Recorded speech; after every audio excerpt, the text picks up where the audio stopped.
So, who was Ethan? Ethan was a rider at the military academy. He taught me how to ride horses while everyone was in bed.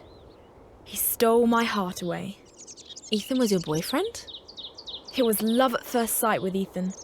We shared the same passion for horses, and this made our relationship strong. It grew and grew, and I completely forgot why I joined the academy. I wanted to be with him all the time, so I asked my family if I could join the riding academy. My mother accepted straight away. I had mentioned Ethan in my letters, and she understood he was behind my decision. Mothers pick up on things like that.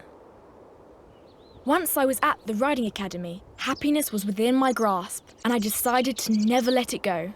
I worked hard and obtained way above average results. Horses and Ethan were my guiding lights, and I practically stopped going home. My parents were sad not to see me, especially my dada, who I didn't see much anyway. It was at this stage that Patrick came to see me ride and suggested that I join the Sycamore Academy. But I couldn't bear the thought of being separated from Ethan, so I refused the offer. Excuse me for asking you, but I don't understand where the hurt fits in that you talked about last time. I'm sorry. Can we talk about it later? I just well up thinking about it, and I don't feel brave enough yet to tell you that chapter of my life.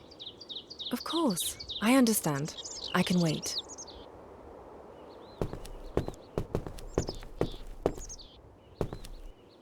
You look lost in thought.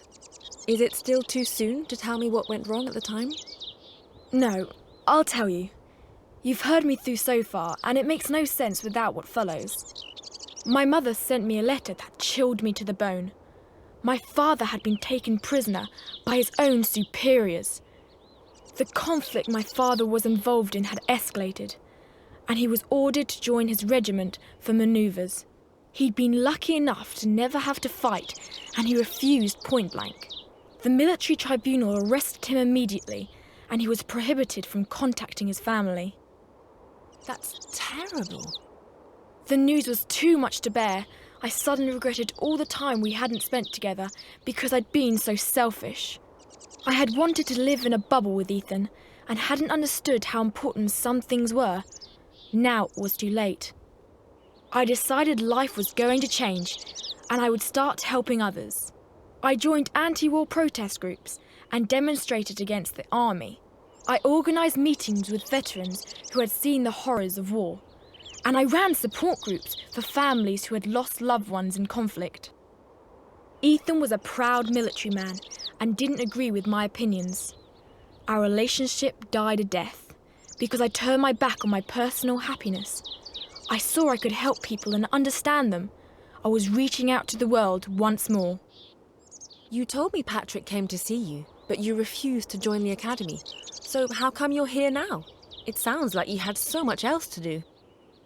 Later, I thought a lot about the academy. The problem with protest groups is that nobody pays any attention to them. I came to understand the power of the media. If my point across was to get across, I had to become someone important. Someone with a TV or magazine face. I think I get the picture. You wanted to become a champion horse rider so people would pay more attention to your message. I'd never lost my love of horses. It looked like a great way of using my skills to serve my ideals. It's a beautiful idea. I'm sure your father will be proud of you when he hears what you're doing and how successful you are. Thanks for listening to me. It's good to talk about it. People don't understand why my head always seems to be in the clouds. I can't stop thinking about my father. I am sorry for your father. Don't worry. I look on the bright side. I'm never giving up.